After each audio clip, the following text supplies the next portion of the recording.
Idaho Matters podcast is brought to you by St. Luke's On-Demand Virtual Care, which allows patients to see a provider from their home using a computer or smartphone with on-demand care for common ailments, such as a cough, sore throat, or a sinus issue. More information at stlukesonline.org.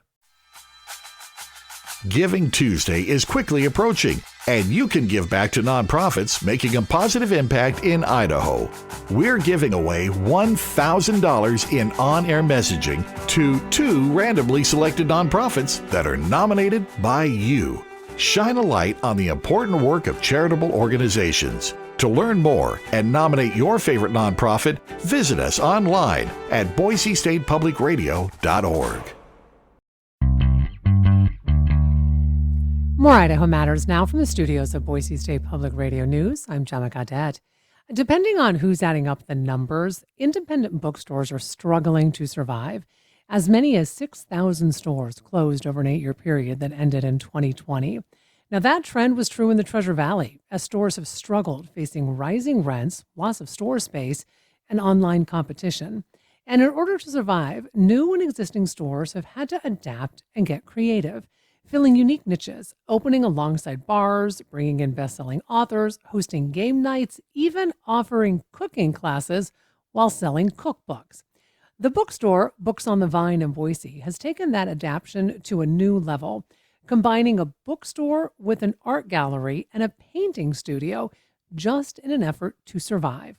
And as we approach Small Business Saturday, our senior producer, Samantha Wright, decided to take a painting class and learn more. Okay, are we ready? Okay, so for those of you that do not know me, I am Mickey. I am your instructor today, and this is all about to get dirty. We're going to get messy. We just don't want to fling it on the walls.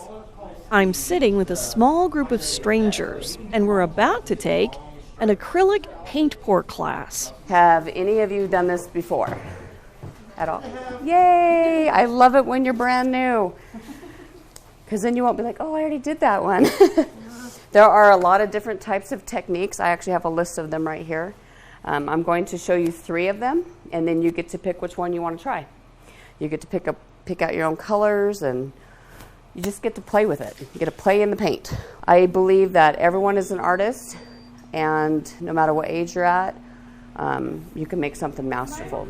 We're in the studio half of the bookstore Books on the Vine, and artist and teacher Mickey is mixing paint. So I make my own paint.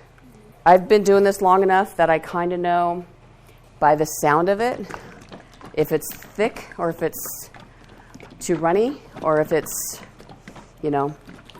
perfect. So fellow painters Allison and Kate are paying close attention. Are you here for a paint class? Yes, definitely. Because my daughter invited me, and I have to pay. It's our monthly activity, our monthly mother-daughter activity. Nice. Mickey's daughter, Kayla Burns, says we're about to learn a technique called paint pour. You mix it or stack it, basically, in a cup or some other kind of sometimes we use a dustpan and all kinds of things. And then you pour it over a canvas. And then you tilt it out or you add things to it, or there's a lot of different ways you can go with it.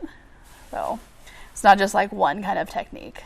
But instead of sitting there with a brush, you're pouring with cups and all kinds of things that you could do with this. Yeah, we're always finding new ways to add acrylic paint to a canvas. New and interesting.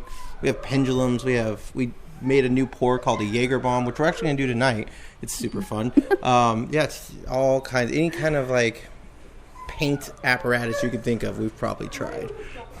Books on the Vine is Kayla's baby. She worked for years to save up enough money to give it a go.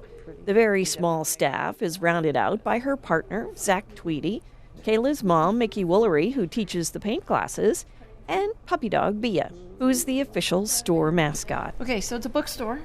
Mm-hmm. See a lot of books. What kind of books are we looking at? All kinds of books. We have just about everything.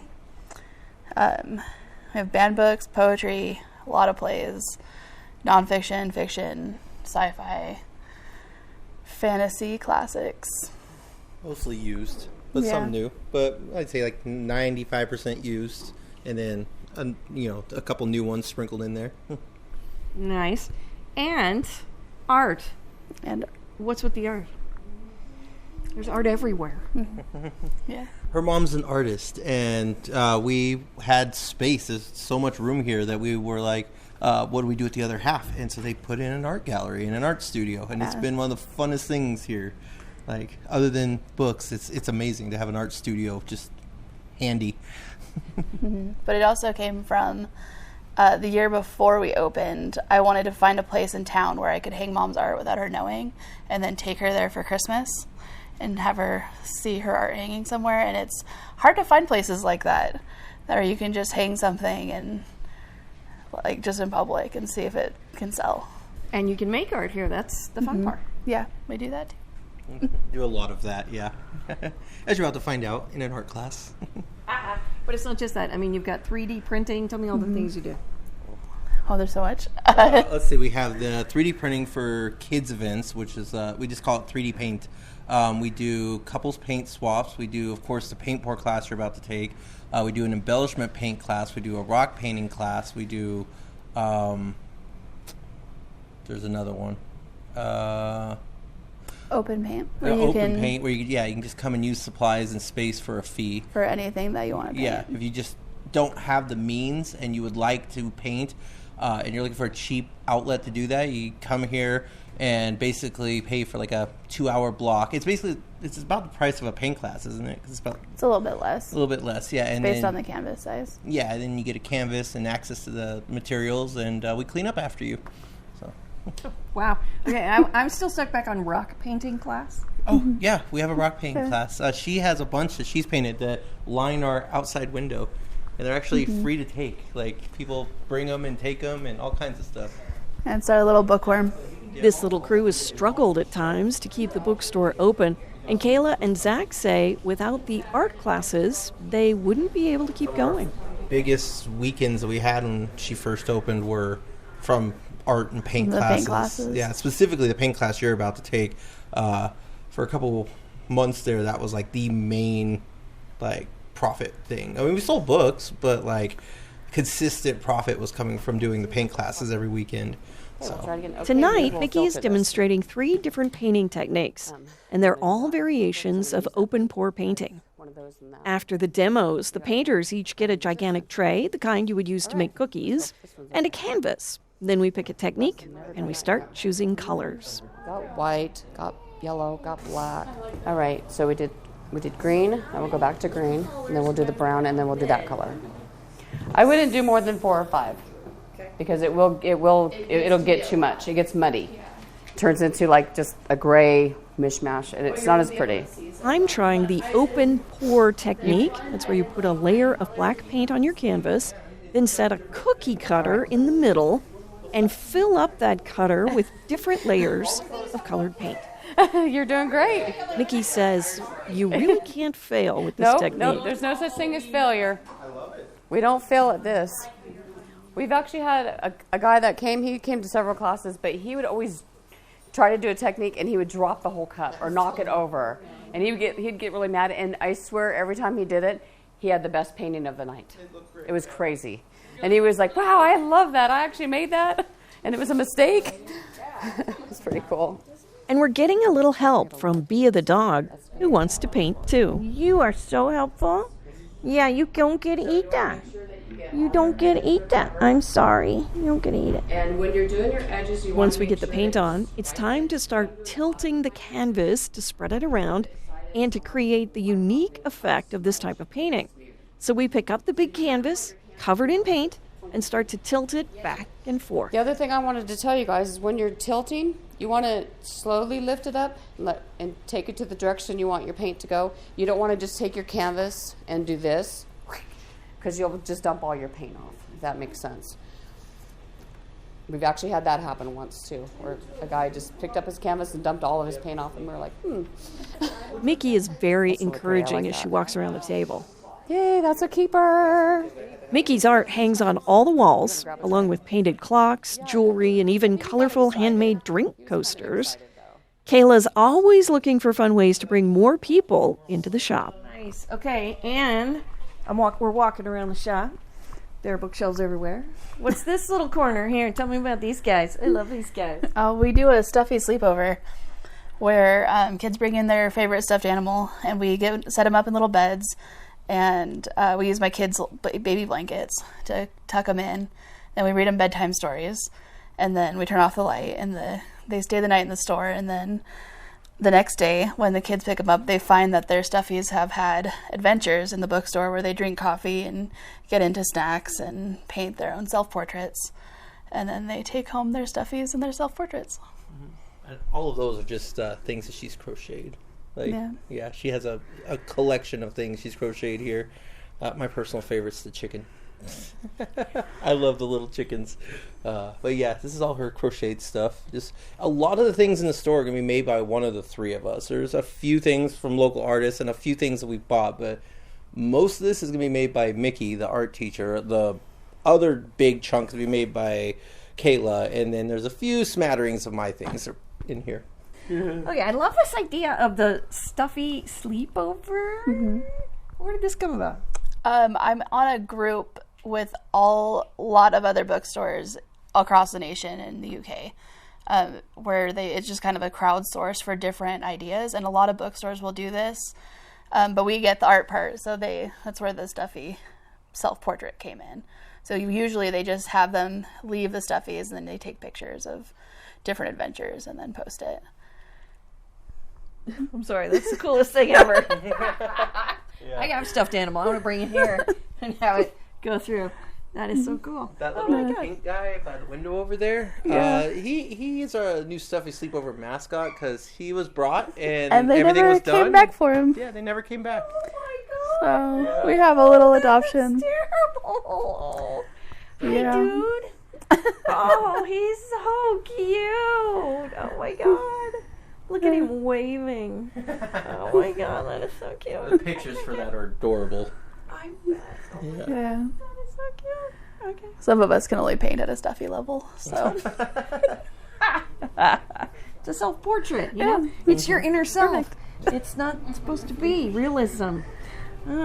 Meanwhile, Mickey is scooping up all the extra paint that we used for our first painting. I am scraping the paint pans to save it for our big pour. We're going to do a great big canvas. So I call it bucket paint because I'm making a bucket of paint. That's a lot of paint to throw out, so I don't like to waste it, and I don't want it to go in the trash or down the sink because we want to try to minimize that. Mickey and Kayla pull out a gigantic canvas, and we all start pouring the leftover paint on top. Then we lift up each corner and start tilting. So what I'm going to do, instead of doing a straight up this way or that way, we're going to teeter, corner, corner, okay? My fellow painters say they had a really good time. This is so cool. Yeah. I would love to get the students from my school here. I think it was really cool, and I want to see if I can get my book club out here. And I think we'll probably end up here again at some point. No, we are not. Not unless she starts forking up some money. While the painting class helps pay the bills, Kayla and Zach say they want Books on the Vine to be more than just a business. Relax and have fun. Yeah, come check it out. It's gonna be your new happy place. It's gonna be where you're gonna want to just hang out and sit and have some tea, read a book, or just stop by and grab a. We keep an entire shelf of dollar paperbacks just in case you just want a quick book to read and you don't want to spend a fortune on it. You always find something here. There's never not something here for you if you like books or art or anything else in between those two. Yeah. Trinkets. Yeah. A lot of trinkets. Yep. Books on the Vine will be open this weekend for Small Business Saturday, and we're putting a video of the paint pour class and pictures of finished paintings on our website, boisestatepublicradio.org. You've been listening to Idaho Matters from Boise State Public Radio. I'm Gemma Gaudette. Over the river and through the woods to grandmother's house we go. The horses away to carry the sleigh wine and drift. Gemma, isn't that a song from one of my very favorite Peanut specials? Yeah, George, it is. It's from a Charlie Brown Thanksgiving. Now, remember, this is where the gang takes a trip to have Thanksgiving dinner with Charlie's grandma. It's a lot like so many folks in Idaho who travel to see family during Thanksgiving or the Christmas holiday. So, George, if you're traveling this holiday season around Idaho, keep your eyes open for possible stories for our Idaho 44 series. That's right. You're gathering stories from all of Idaho's 44 counties. Just remember, folks, if you're traveling over the holidays and maybe you see a story idea somewhere, send us a quick email. Just go to idahomatters@boisestate.edu. And can it be any kind of story? It can be anything. So cool. Can I tell you, I just love Charlie Brown. I mean, who doesn't, George? Over the river and through the woods to grandmother's house we go. The horse has a way to carry the sleigh through the wide and drifted snow. Over the river and through the woods, oh how the wind blow. It stings the toes and bites the nose. Over the ground we go.